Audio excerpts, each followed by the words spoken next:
Mick, played by Danny Dyer, kidnapped Stuart, Ricky Champ, in last night's edition of EastEnders and tonight was seen torturing him. He drove Stuart around while he was tied up in the boot of his car before taking him to an abandoned warehouse to torment him on the BBC soap. Stuart was tied up on the floor as Mick handled a crowbar menacingly. He said, "This is for everything you've done to my family." The father of four threw the metal bar down on the floor before challenging Stuart to a fight. Mick began, "Let's make it a fair fight, prison rules. You know it's a beautiful thing, prison, you get a lot of time to think. I've had a lot of time to plan where I'm going to put that filthy carcass of yours." Stuart stood up as Mick had cut the tie, keeping his hands together, but he assured his old friend he didn't want to fight. This is you making me do this. This ain't me being evil, this is pure Mick Carter," he raged.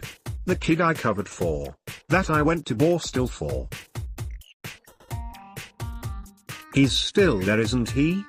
Come on, give it to me, come on." Mick screamed at Stuart as he fell to the floor. He continued, "Get up, look at the state of you." Mick continued to taunt Stuart by suggesting he would be getting intimate with his daughter Zara, Faye Davini, if he did, clearly as retaliation for Stuart growing closer to Linda.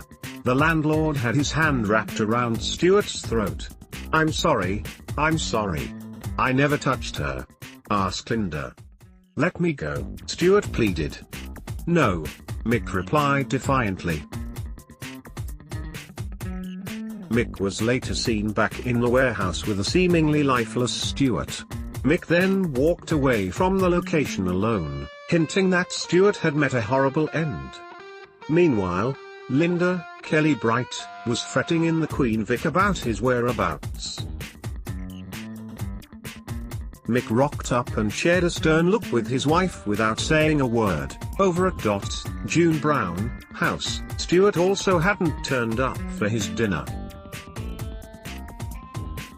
Does this mean he's out of the Carter's lives for good? Viewers will have to wait and see. EastEnders continues Monday at 8:30 p.m. on BBC One.